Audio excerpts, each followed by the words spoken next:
Olá,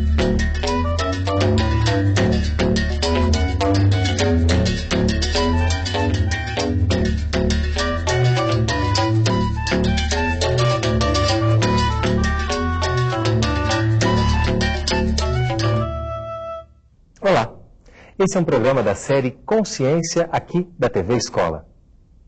Hoje, o nosso assunto é o futuro. Será que professores e alunos estão conseguindo acompanhar a velocidade dos avanços da ciência? Para conversar sobre isso, nós convidamos os professores Eduardo Ferreira de Souza, da Universidade de Santo André e da Universidade Ibirapuera, Mônica Waldhelm, professora de Biologia do Cefet do Rio de Janeiro, e o professor Eduardo Ruiz Maldonado, da Escola Estadual Dona Idalina Macedo da Costa Sodré, em São Caetano, São Paulo, além de pesquisador da Escola do Futuro da USP. E para esquentar a discussão, o Consciência foi conhecer uma escola de São Caetano do Sul, na Grande São Paulo. De olho no futuro, a escola está conseguindo estimular alunos e professores com projetos de ciência. Vamos ver? Se alguém perguntar qual o município brasileiro de melhor índice de desenvolvimento humano, a resposta é São Caetano do Sul. A cidade fica na região metropolitana da Grande São Paulo e tem um cuidado todo especial com a qualidade de vida. Mas o que teria levado São Caetano ao topo do ranking? A resposta, sem dúvida, passa pela educação. A taxa de analfabetismo é menor que 1%, mas isso não diz tudo. Aqui, nós vamos encontrar um exemplo de como a escola pública pode superar dificuldades e se antecipar aos desafios do ensino e aprendizagem do século XXI. Existe aqui na escola, sim, um grupo de professores, direção, alunos, pais também envolvidos nesta luta de trabalhar um projeto político-pedagógico diferenciado, onde a teoria e a prática são colocados e o aluno pode ser o protagonista de sua própria história de aprendizagem.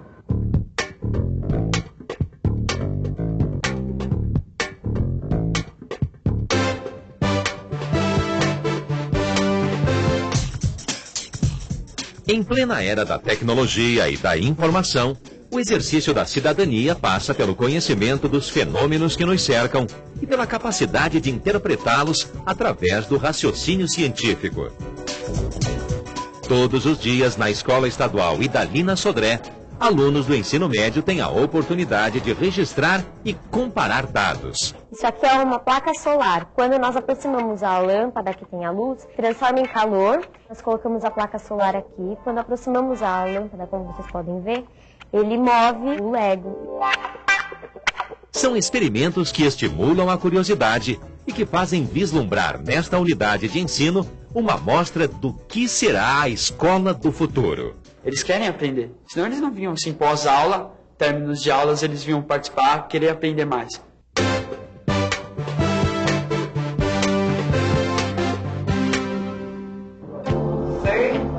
Massa de bem, quanto que é, pessoal? Como quase toda escola pública, a Idalina também viveu muitas dificuldades. Falta de material e poucos recursos para investir em equipamentos. Essas limitações tinham reflexos no ensino de ciências, em que as aulas exclusivamente teóricas desestimulavam alunos e professores. Mas isso começou a mudar quando um grupo de educadores decidiu ir em busca de parcerias. Há 11 anos, a escola participa de um projeto da Universidade de São Paulo voltado para a pesquisa no ensino de ciências. Uma das diferenças dos projetos de ciências que são trabalhados na Escola do Futuro e nas escolas tradicionais é que todos os projetos eles têm que investigar algum assunto real para os alunos. Então, não é uma coisa fictícia, não é um problema fictício, não é uma situação de outro mundo ou que só está presente no livro. Então, é uma realidade que está presente no dia a dia dele.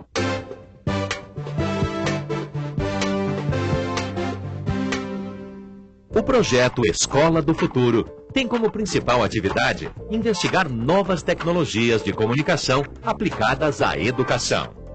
Nele são colocadas em prática propostas inovadoras, que utilizam recursos da internet e multimídia. Nós gravávamos as informações das pesquisas que vocês coletaram todas aí, e a internet era via carro. Nós acabávamos de gravar, levávamos para a USP e lá eles passavam as informações para as outras escolas do Brasil inteiro. Era preciso motivar os alunos a observar fatos, formular hipóteses e desenvolver o raciocínio lógico-científico. De uns tempos para cá, elas começaram a crescer bem mais devagar. E algumas começaram a empretejar e morrer, né? Com esse objetivo, foram selecionadas algumas experiências motivadoras, em que o jovem é incentivado a se aprofundar nos conteúdos das disciplinas a partir de sua curiosidade e observação.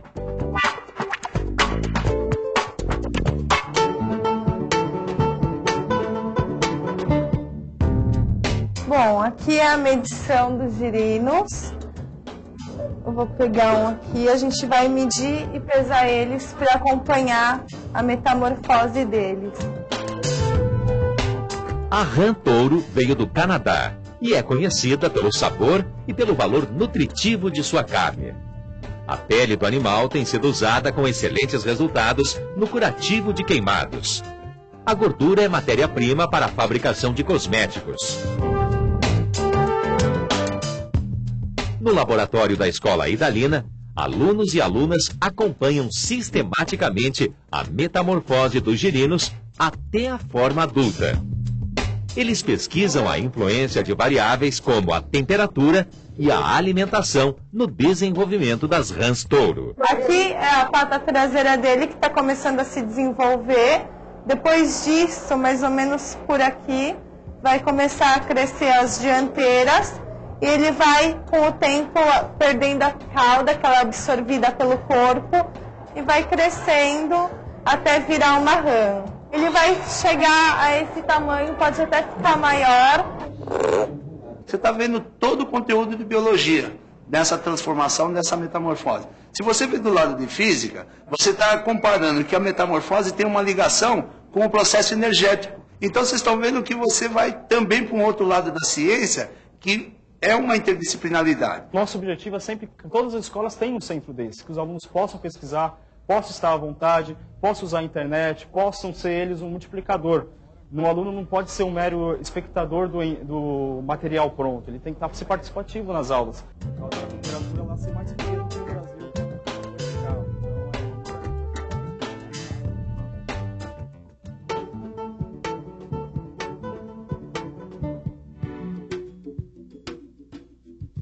Por que algumas plantas se alimentam de insetos? Quais os mecanismos de sua digestão? Em busca das respostas para essas e outras perguntas, os alunos participantes do projeto são orientados pelo professor. Então nós temos aqui na nossa mão uma dionéia, e essa dionéia ela tem um processo digestivo de comer alguns insetos. Mas eles também desenvolvem aqui uma pesquisa relacionada com um dos assuntos mais polêmicos da atualidade: a clonagem. Quando a gente está clonando a planta, a gente pode selecionar os melhores indivíduos. É uma seleção onde você vai colocar, vai plantar, vai selecionar da planta que já tem um sucesso na sua seleção natural e vai plantar ela. Então você teria uma planta que desenvolve a maior fruta, uma safra inteira delas.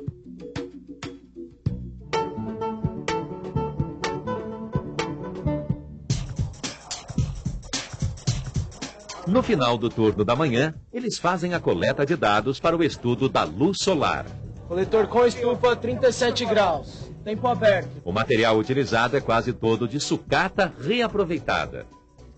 Esse projeto não tem a ver apenas com a transformação de luz e calor em energia elétrica ou mecânica.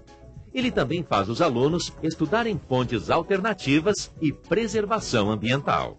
Isso daqui é um coletor de energia solar, que o nosso objetivo é fazer as medições da caloria do Sol. É constituído por uma base de madeira e um farol de Kombi. O farol de Kombi tem a função de receber as calorias do Sol e enviar para esse tubo de ensaio, que terá 10 milímetros de água, que a gente mede com o termômetro, a gente vê a temperatura. A vantagem de substituir energia solar sobre outras energias vem do meio ambiente, principalmente, assim, que não agride nada do meio ambiente, energia solar. É energia 100% natural. Com aquela experiência da luz solar, nós conseguimos fazer observação de termologia, calorimetria, dilatação térmica, transformação de energia, meio ambiente, enfim, poluição, tudo que afeta hoje o nosso meio. Nós praticamente vemos todo o conteúdo de física do ensino médio.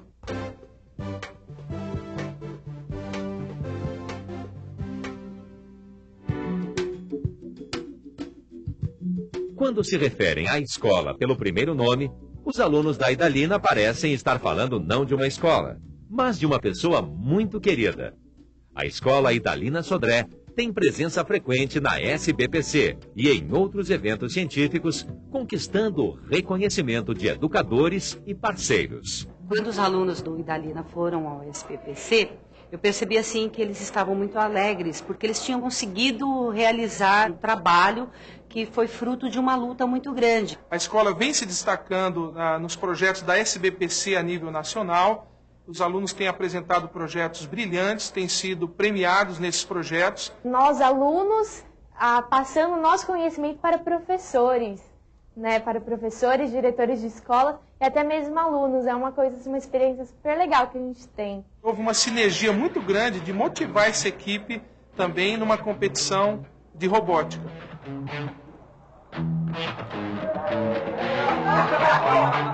E eu fui à luta. Eu achava que ciência tem que ser dado num laboratório, e se não tiver um laboratório, tem que ser dado na observação, nas pesquisas. Eu acompanhava ele como todo filho acompanha ele no trabalho, né? Eu começava a observar o entusiasmo dos garotos da época, assim, e eles acabavam me entusiasmando. Você não precisa ter um laboratório, você precisa ter busca de informação.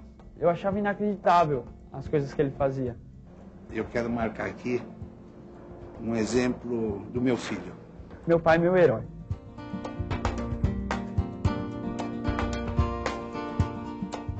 Todo conhecimento surgido aqui é divulgado e compartilhado com outras escolas brasileiras. A Idalina se transformou num polo motivador que ultrapassou as fronteiras de São Caetano do Sul. Artes, por exemplo. Por que artes? Os meninos, quando eles vão fazer uma apresentação de uma página, por exemplo, eles têm que usar aquela sua instrução artística. E eles fazem trabalhos fabulosos. Hoje a gente vai estar começando esse projeto com vibração nativa, que é a primeira banda do nosso projeto.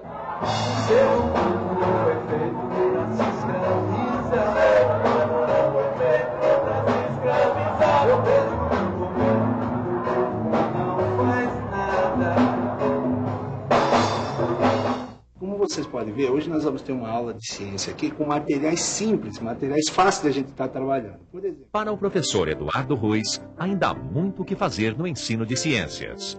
Mas, com certeza, a escola do século XXI dependerá cada vez mais da habilidade e do empenho de todos. Eu não gostava de estudar. Então, quando eu conheci esses projetos, através do professor Eduardo, me fez me interessar mais pelas aulas e pela matéria. Ver o aluno falando, eu vou fazer biologia porque eu me interessei pela aula do professor de biologia, é porque esse professor motivou muito.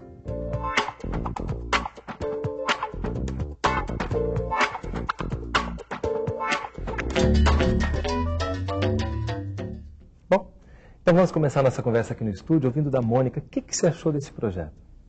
Olha, sendo uma professora de uma disciplina da área de ciência da natureza, né, sou professora de biologia, eu considerei fundamental o fato do projeto, primeiro, quebrar aquela ideia de que a gente tem que partir de temas estanques. Então, o projeto parte de problematização, o que é fundamental.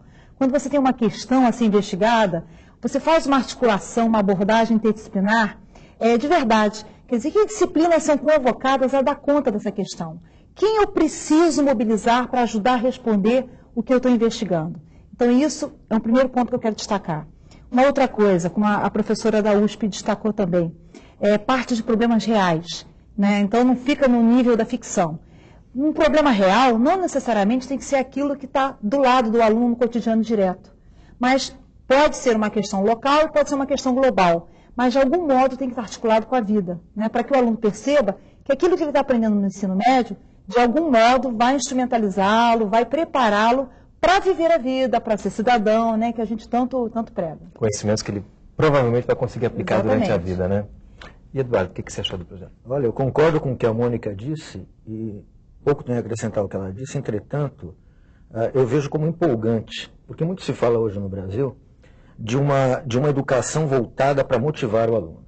E, de fato, aí, nesses projetos desenvolvidos pelo professor Eduardo, a gente vê que, na prática, há uma provocação ao aluno, um estímulo, mas no sentido de desafiá-lo a finalmente deixar de ser receptáculo da educação, de um saber já pronto, para ser o construtor do seu próprio conhecimento. Sai da passividade para ser protagonista da sua própria aprendizagem. Exatamente, mas isso eu considero como um desafio. Porque é muito cômodo, até para o aluno se acomoda, né? Quadro negro, giz, aquela coisa clássica lá que acrescenta como um receptáculo. Nesses projetos desenvolvidos pelo professor Eduardo, lá no Idalina, que eu tenho acompanhado de perto, a gente verifica que, não só do ponto de vista pedagógico, ou daquele sentido mais restrito da pedagogia, mas ele se forma também, além da questão do conteúdo programático, ele se forma também um cidadão articulado, que consegue falar, que perde o medo, preparado até para o melhor desempenho no nível universitário, por exemplo, e na vida de uma maneira geral. Bom, e aí a gente viu a Materiab falando que São Caetano tem o melhor índice de desenvolvimento humano do país e que isso se deve em grande parte à educação. A gente tem aí um exemplo prático que a educação realmente é um dos maiores agentes transformadores de uma sociedade? Com certeza, começou aí com a nossa prefeitura e nossos prefeitos, né, investindo bastante nas escolas públicas de São Caetano do Sul. E ao longo desses 30 anos, o fato foi esse, gerou uma outra realidade a nível educacional. Não é à toa que São Caetano está em primeiro. E aqui a gente tem que analisar, e faço um apelo para todos os governantes desse país, que façam esse tipo de trabalho. Às vezes é melhor investir em educação, investir em coisas que vão gerar no futuro um novo nível de cidadão, do que investir em outras coisas aí que, por ser utopia, né, eles ficam às vezes criando espaços desnecessários dentro das suas comunidades. Então, veja bem, eu espero que isso seja útil no dia de amanhã, que esse filme passe para todas as escolas desse país com o objetivo único de melhoria educacional de norte a sul. Porque a educação, apesar dela não dar o resultado imediatamente, ela constrói uma base para que o futuro seja mais concreto, como a gente está vendo aí, né? Com certeza, você pode ver que leva tempo, né? Leva tempo, e muitas vezes as pessoas não estão tão acostumadas com as coisas mais imediatas, né? Eu acho que essa é uma cultura que a matéria e a experiência de vocês mostra para a gente que tem que ser transformada, né? Okay, no próximo bloco a gente vai conhecer um pouco mais sobre o projeto do futuro. Não sai daí, a gente volta já.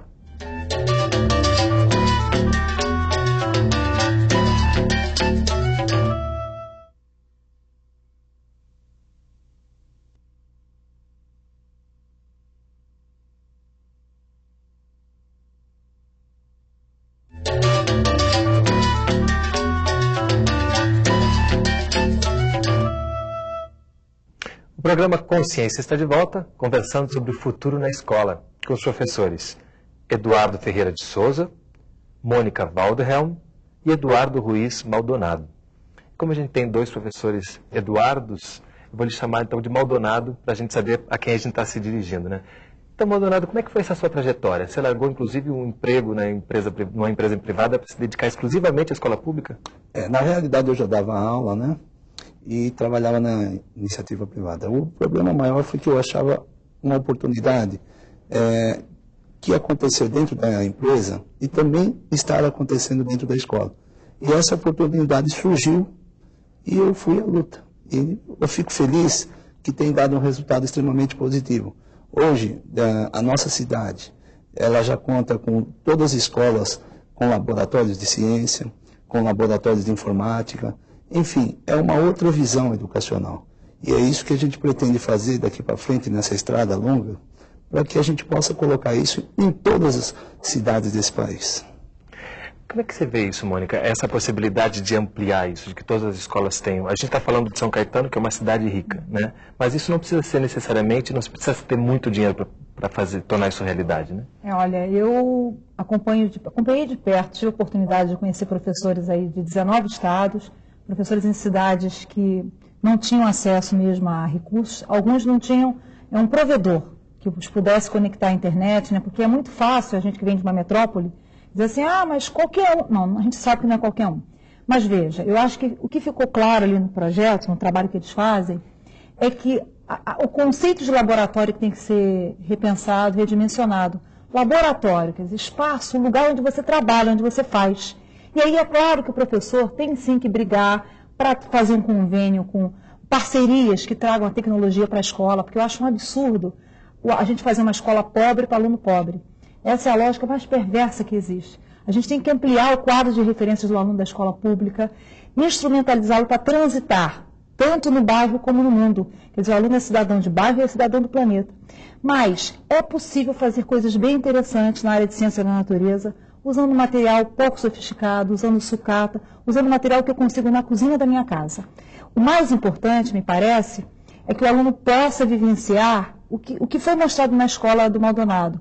O método científico, não como aquela coisa assim, estanque, que eu aprendo no ensino médio, as etapas, a importância, mas não, o tempo todo, permitir que os meninos e meninas possam levantar hipóteses, possam investigar, possam ousar responder. E isso é possível fazer com um feijão germinando no algodão. Embora, é claro, que a gente torça para que toda escola possa, sim, ter acesso a uma tecnologia mais avançada. Uma outra questão importante é a eleição das experiências a se fazer, né? Como é que vocês chegaram a essas experiências? Por que essas foram as experiências eleitas para trabalhar com os alunos? No primeiro momento, quando nos surgiu o projeto em 93, nós tínhamos 4 experiências, né? E dentro dessas 4, o ambiente foi se tornando mais saudável. Os alunos foram crescendo com os experimentos e assim foram surgindo novas experiências. Essas novas experiências deu origem a projetos, inclusive, da própria escola. Além dos 10 projetos hoje da Universidade de São Paulo, nós temos mais de 10 projetos hoje que foram criados na escola. Para você ter ideia, hoje, quando eu saí de São Caetano, uma aluna me procurou logo após o SBPC pedindo se eu pudesse começar um novo projeto sobre recursos marinhos. Quer dizer, eu fiquei fascinado. Quer dizer, a escola está tão envolvida em projeto que realmente a gente fica feliz, porque os alunos gostam. E os professores estão sofrendo, por um lado, aqueles professores tradicionais, porque os alunos ficam com dificuldade com esses professores. Então, a gente precisa começar a ver, de uma visão aí, como é a educação do futuro, como será o futuro dessa juventude. Eu acredito que nós temos que levar esses alunos muito mais para o laboratório. E falando de futuro, a gente está falando também de novas tecnologias. Elas são uma ferramenta importante nessa transformação que está se querendo na escola? Ah, mas sem dúvida. Agora, é necessário que tenhamos claro o que significa tecnologia. Porque essa palavra começa a assustar também. Então, veja, nos rincões do Brasil, mas São Caetano é rica, então ela tem acesso à tecnologia e coisa e tal. Eu não vejo dessa forma, porque tecnologia, como eu vi uma experiência do professor Eduardo, que parece que não apareceu no vídeo, em que ele dizia que dava para medir o sol com cabo de vassoura. Ou seja, aquele cabo de vassoura é um instrumento tecnológico. Não é? Não é, professor Eduardo? Professor Eduardo Maldonado. Assim sendo, há de se desmistificar isso. Aliás, acho até importante, professor Maldonado, que o senhor diga, porque uma coisa que me chamou muita atenção no vídeo, se você me permite, foram os materiais utilizados. Eu não vejo aquilo com muito custo. Eu não vejo nada lá que requeira uma concentração de recursos, um levantamento assim muito grande de recursos. Eu vi coisas, aliás, feitos, me pareceu, pela criatividade dos próprios alunos em forjarem lá seus instrumentos de trabalho, o que também já é um fator a mais positivo dentro desse projeto. Gostaria que você falasse sobre isso, o recurso, principalmente para aqueles professores dos rincões do Brasil que estão interessados depois de verem o vídeo, se há necessidade de uma captação muito grande de recursos, o que é? Quanto dinheiro é necessário para fazer isso? Olha, para você ver que não há essa necessidade, que a gente usa a maioria dos nossos projetos, materiais sucateados.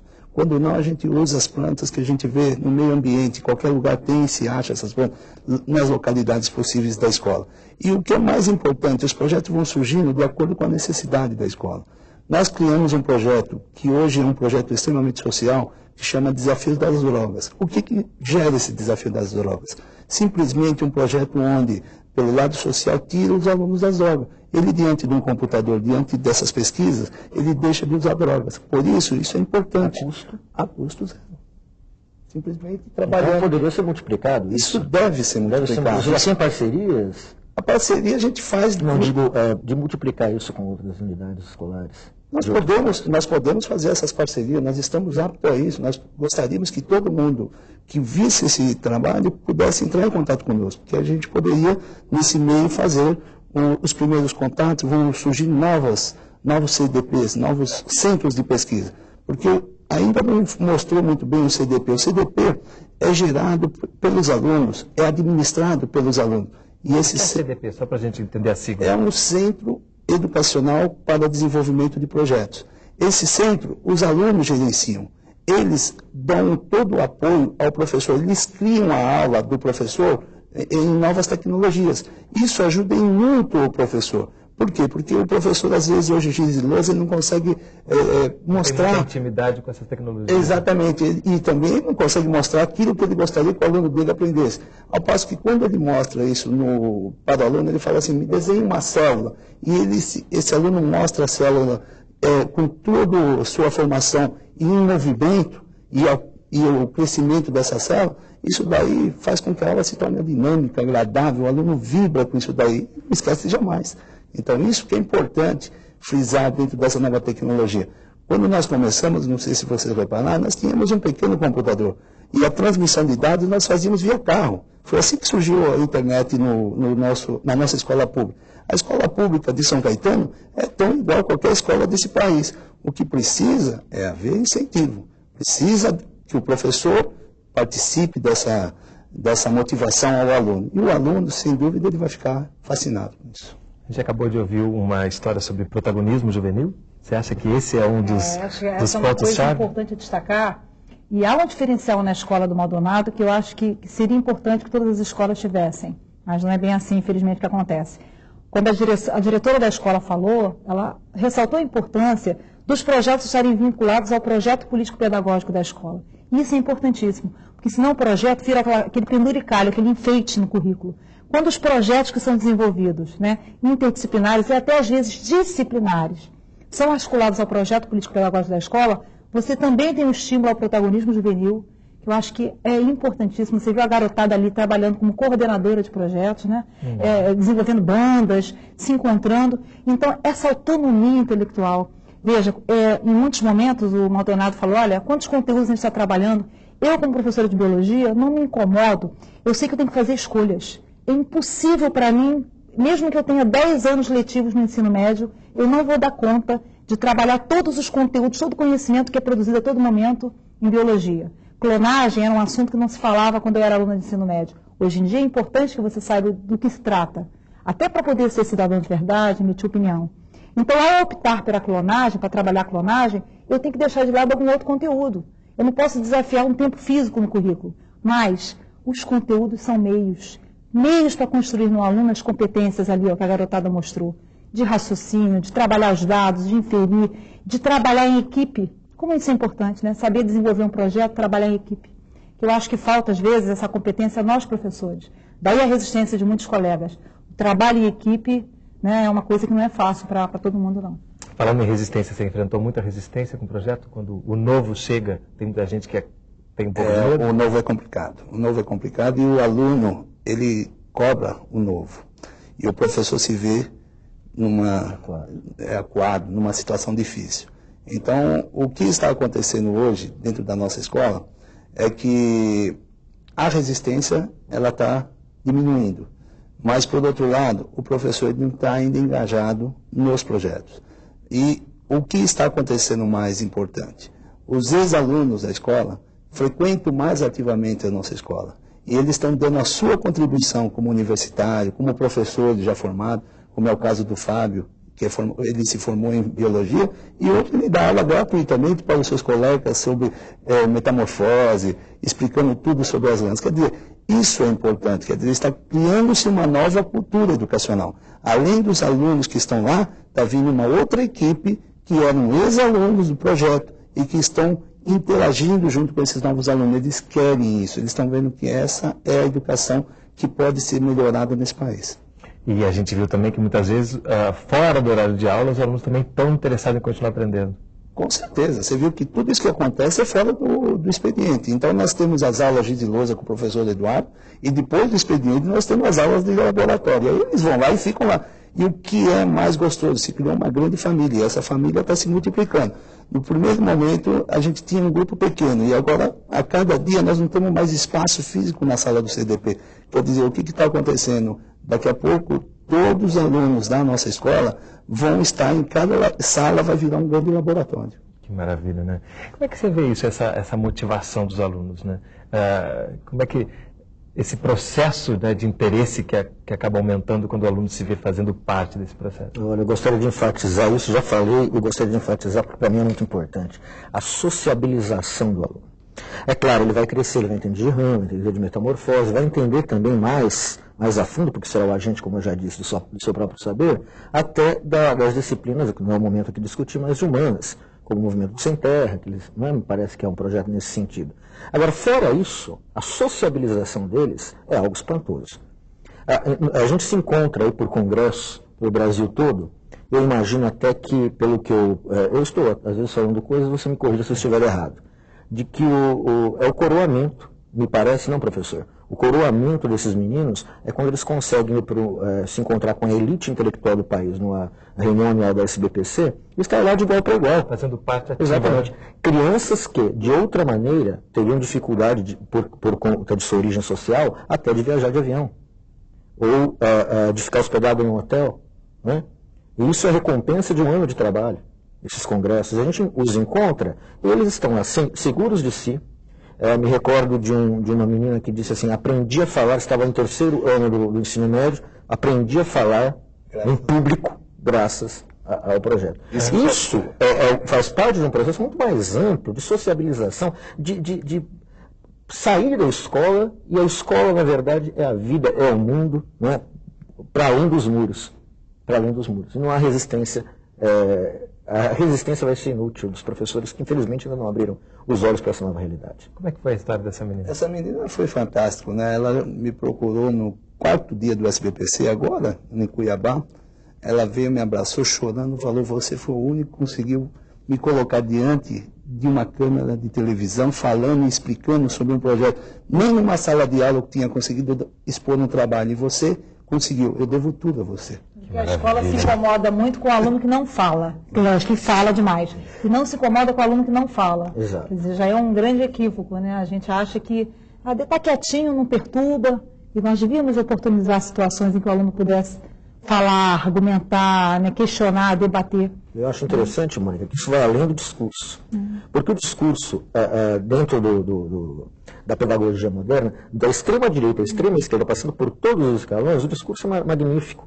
Agora, ninguém suporta o aluno que ousa questionar e tudo mais. Porque as pessoas falam o que querem, mas o quadro negro, o giz, ainda é a forma mais cômoda de se dar aula. E a gente estava falando de tecnologia aqui. O que é a tecnologia? O videocassete e a televisão também é tecnologia. Claro. É isso que a gente tem que ter. É claro, você tem usos e usos. Né? Geralmente o professor que usa o videocassete, usa a televisão, que também sei que vocês utilizam em seus projetos, é visto como aquele que vai enrolar a aula, não vai dar aula. Não é? Sendo que é um instrumento, sim, que tem que ser valorizado, e que só quem pode fazer isso é o professor através de uma efetiva, como é que eu posso dizer, de um efetivo contato com o aluno, no sentido de transpor os muros da escola e de trazer a realidade para dentro da escola e levar a escola para fora dos muros da escola. Talvez para alguns pais, alguns alunos, a aula seja a aula que o Maldonado dá lá, no quadro de giz, né? E o trabalho que ele desenvolve no espaço dos laboratórios não seja aula, né? Eu sonho com um dia em que a gente vai também pensar mais em situação de aprendizagem do que aula. E perceber que a visita a um rio da região para se fazer uma coleta, uma visita a uma fábrica de cerveja, é aula sim, porque é situação de aprendizagem. E a prova disso? Agora você tocou numa coisa e me veio à mente um dado agora com uma mãe de aluno que veio me questionar na direção e me recriminar, porque eu estava levando os meninos próximo ao rio, onde tem uma favela. E ela falou que eu estava colocando o filho dela em risco, porque nós estávamos fazendo a medição. Isso é lamentável, e isso acontece hoje dentro de uma comunidade. Então, o que eu quero passar aqui é muito claramente isso. Toda experiência se aprende na observação. E essa observação, às vezes, não é dentro de uma sala de aula apenas. Em qualquer lugar, dentro de casa, essa mãe poderia estar ensinando. E se tiver que acontecer alguma coisa, aconteceria em qualquer lugar. Não era a visão que ela estava vendo e a discriminação que ela estava dando. Isso me chocou muito. Foi um dos motivos que às vezes a gente encontra de resistência dentro da nossa sala de aula. O que ela vivenciou como aluna. Pois Nós estamos pagando um preço histórico por isso. De não ter dado a importância à educação nem transformado a educação antes, né? E nós, como professores, fomos formados assim.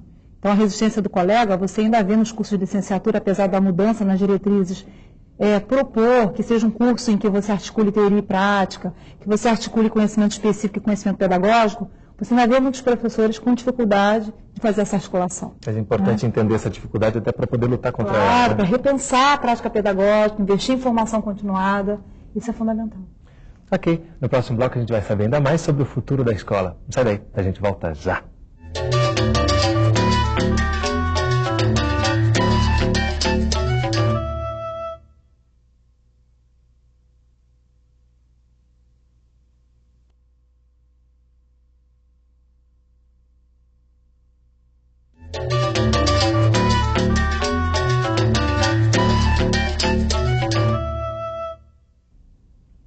Estamos de volta com o programa Consciência, conversando sobre o futuro na escola, com os professores Eduardo Ferreira de Souza, da Universidade de Santo André e da Universidade de Ibirapuera, Mônica Waldhelm, professora de Biologia do Cefet do Rio de Janeiro, e Eduardo Ruiz Maldonado, professor da Escola Estadual Dona Idalina Macedo da Costa Sodré, em São Caetano, São Paulo, e pesquisador da Escola do Futuro, da USP, Universidade de São Paulo.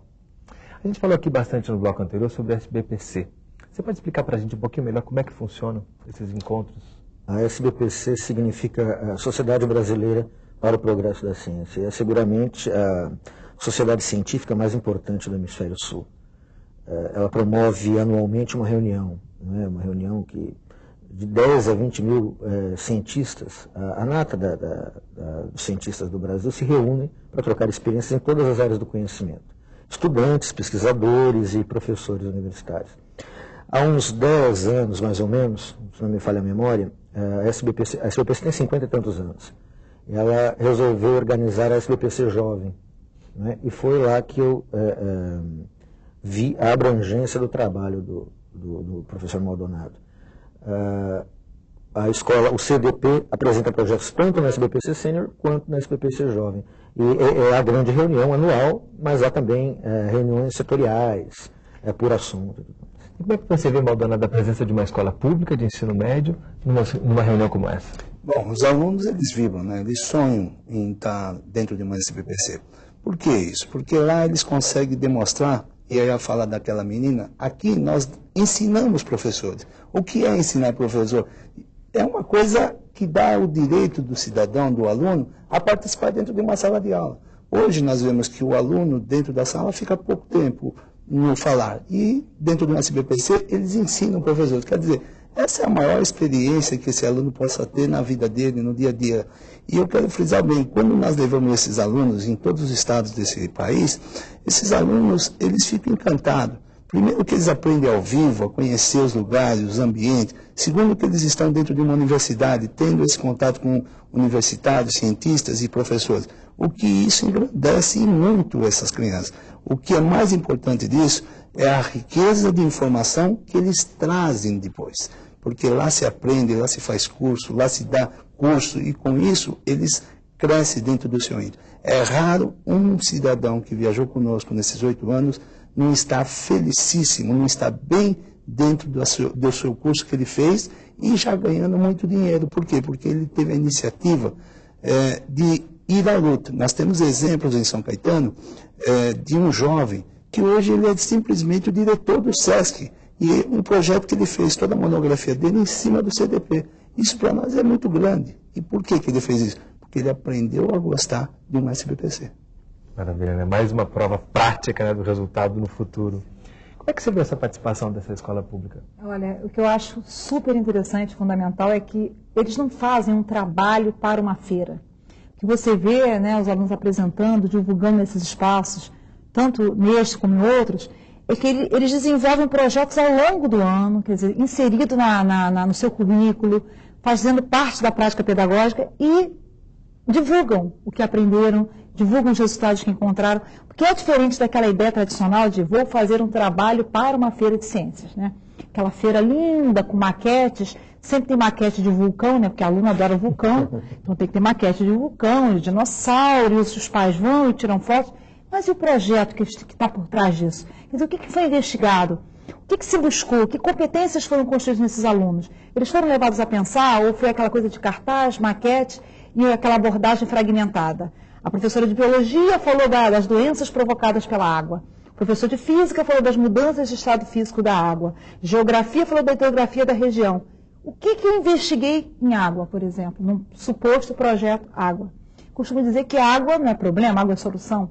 Então, se eu quero investigar o assoreamento de um rio da região, provocado por lixo ou uma outra causa qualquer, que relação tem isso com as enchentes que começaram a cometer a região, eu posso ter um projeto. E aí talvez valha a pena eu fazer uma feira no final para divulgar os resultados, para informar a comunidade do risco de se jogar lixo nesse rio.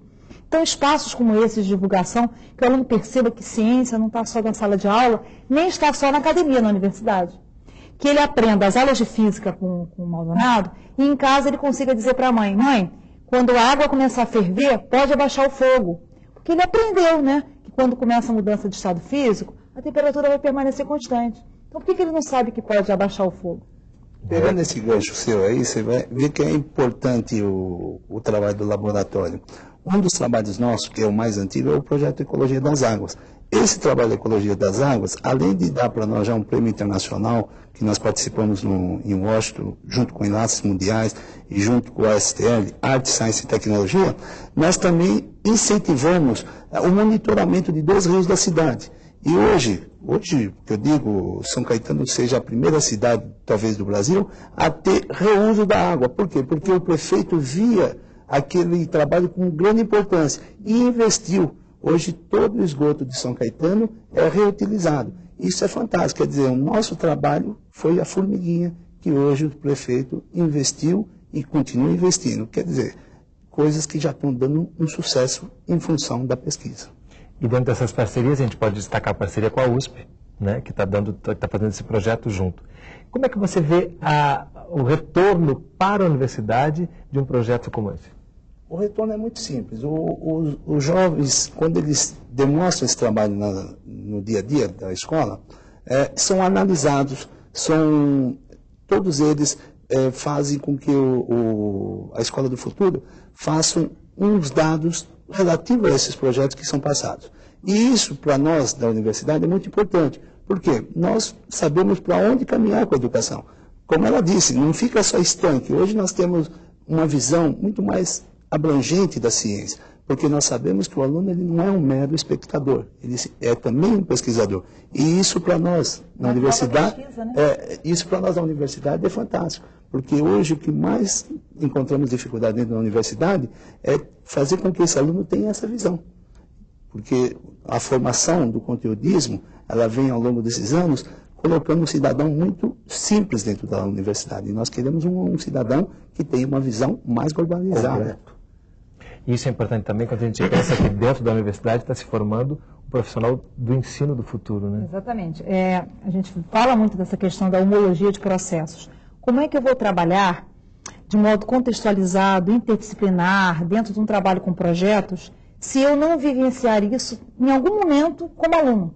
Quer dizer, a gente já não vivenciou no nosso fundamental, no nosso ensino médio. Espera-se que pelo menos numa universidade, numa licenciatura, eu tenha a oportunidade de perceber essas iniciativas, essas possibilidades de ruptura com a fragmentação, com a desarticulação. Então, eu como licenciando, participando de um projeto como esse, estando lá na escola, eu começo a fazer a conexão, né, do que é o pedagógico com o biológico, com o físico e mais. Talvez assim a gente desmistifique um pouco a ideia de que a pesquisa e ensino de ciências seja uma pesquisa de menor importância que uma pesquisa em biologia, em física, em matemática, em uma outra área qualquer. Quer dizer, se eu quero que a ciência saia lá da redoma da academia, que ela chegue ao cidadão comum, que eu quero que o meu aluno haja como um agente, né, de informação, de divulgação para a sua família, para a sua comunidade, eu tenho que, de algum modo, trazer o saber que é construído na universidade para a escola, e a escola, a prática dessa ciência, vai mostrar questões que podem demandar, que podem ser objeto de pesquisa na universidade. A Escola do Futuro, me parece, investiga isso. Né? Como ensinar ciências. Né? Então, a escola está dando insumo para a pesquisa também. Como é que a gente viu no bloco anterior que vocês fizeram pesquisa como clonagem, né? Clonagem é tido como uma coisa muito distante das possibilidades de uma escola pública de ensino médio. Vocês provam que isso não é verdade, né? Não, não é. Você viu aí no vídeo, a gente faz trabalho de clonagem com plantas como o dália, que é uma planta, uma flor, né? Nós fazemos também com plantas carnívoras e fazemos também com violetas. Quer dizer, é uma parte de clonagem bem simples e que dá essa visão ampla para o aluno, né? Desmistificar aquela clonagem que todo mundo está discutindo e que já tomaram até decisão de não fazer. E que a gente tem que refletir se é importante ou não. Nós temos casos e casos. Hoje a clonagem é fundamental. E a gente fazendo essas clonagens, como disse o nosso aluno, a gente pode escolher os melhores indivíduos, né? E aqueles melhores indivíduos que eu digo nas plantas, por exemplo, que podem produzir mais, que pode dar crescimento a um país. E às vezes nós temos que pensar nesse lado da clonagem. Você como professor de comunicação, como é que a comunicação pode potencializar projetos como esse? Potencializar no sentido de... Eu acho que o grande mérito de comunicação, utilizando a tecnologia, no caso a internet, se dá pela troca de informação, né? Então, veja, a comunicação que foi feita logo no início, quando o professor, pelo que eu vi no vídeo, levava o disquete via automóvel, possibilitou, esse sacrifício, digamos assim, possibilitou que fosse uma das primeiras, talvez a primeira escola do Brasil, me corrija se eu estiver errado, a ter a internet dentro do laboratório. Foi o primeiro a utilizar a internet. Eu me recordo que já naquela ocasião, eu via pessoas empolgadas pela primeira vez tendo acesso à internet. E isso as fez se desenvolver. Eu não estou aqui deificando a internet como meio supremo de comunicação. Agora, o que não se pode também é ter aquela visão de a internet ela torna as pessoas obtusas. A internet aliena, não da maneira com que está sendo utilizada na aliena. Muito pelo contrário, amplia e exercita a possibilidade de interação, de integração e da aldeia global, não a aldeia global excludente, como a globalização econômica faz por aí, na questão do neoliberalismo, mas a integração humana de crianças pobres, de crianças que não têm acesso a absolutamente nada, muito pouco, e de repente, pelo trabalho abnegado de certos professores, elas se veem falando, por exemplo, trocando experiências com pessoas em Washington, em Singapura, não é? Em Taiwan. Isso, para mim, é um milagre que aconteça na periferia do grande centro de São Paulo. Maldonado, em relação aos conteúdos, né? Você fala com bastante orgulho no vídeo que os conteúdos estão todos lá. Em relação ao vestibular, os alunos ficam preocupados com isso? Eles estão sendo bem formados para o vestibular? Como é que você vê? Hoje, se você pegar um teste de vestibular da nossa capital, você vai ver que muitos desses projetos são trabalhos de pesquisa e estão contidos dentro desse vestibular. Quer dizer, viraram questões.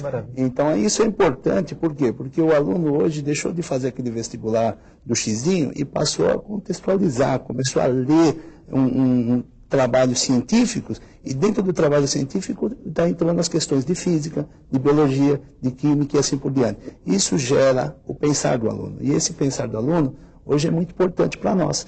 Por quê? Porque nós vamos criar um cidadão diferenciado.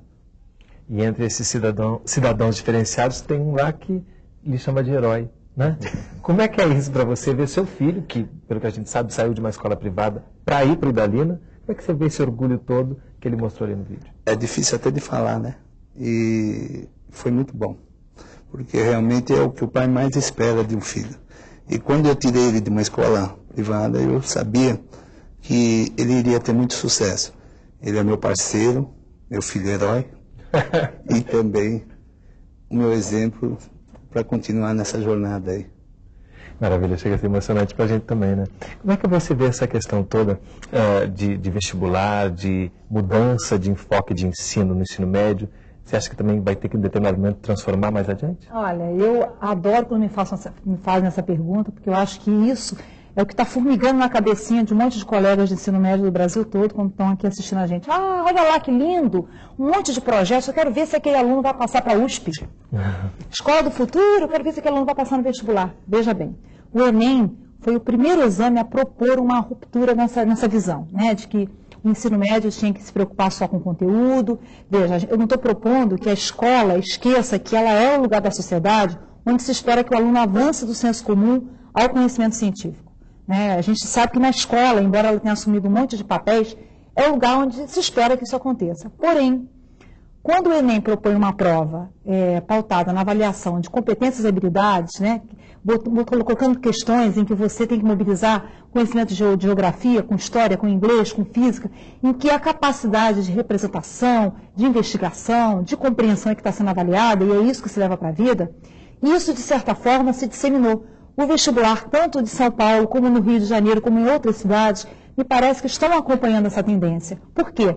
Porque a gente já não é difícil você perceber, é fácil perceber isso, que é impossível eu trabalhar todos os conteúdos ou eu simplesmente acrescentar itens no programa. Vai ser aquele famoso eu faço de conta que ensino e você faz de conta que aprende.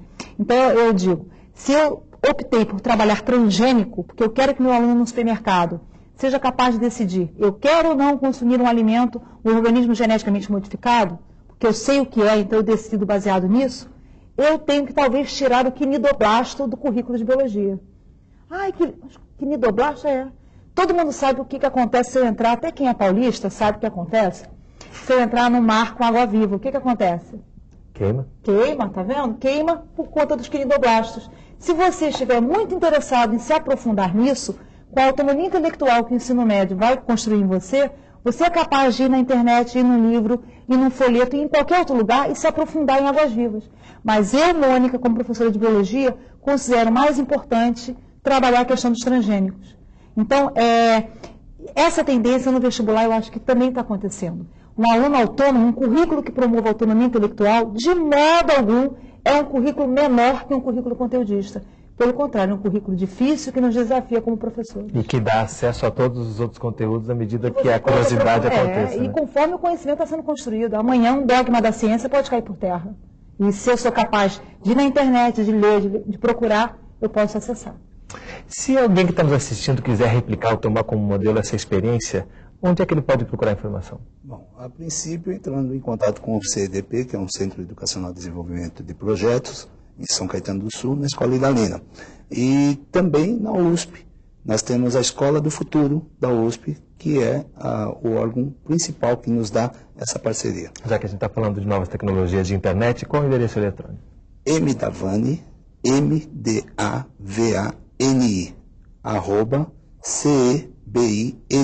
@cebinet.com.br. Para a gente terminar, você fala em um determinado momento no vídeo que ainda há muito o que fazer. O que ainda falta para fazer? Que os governantes acreditem que o momento certo para se desenvolver um país é a educação. E que esses governantes comecem a sentir a necessidade dessa educação. Todos serão, amanhã, o melhor índice de desenvolvimento econômico. Okay. Parabéns, professor Maldonado, por esse projeto e muito obrigado pela presença aqui conosco. Professor Eduardo, muito obrigado. Professora Mônica, muito obrigado.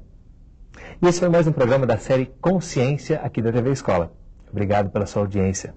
Até a próxima.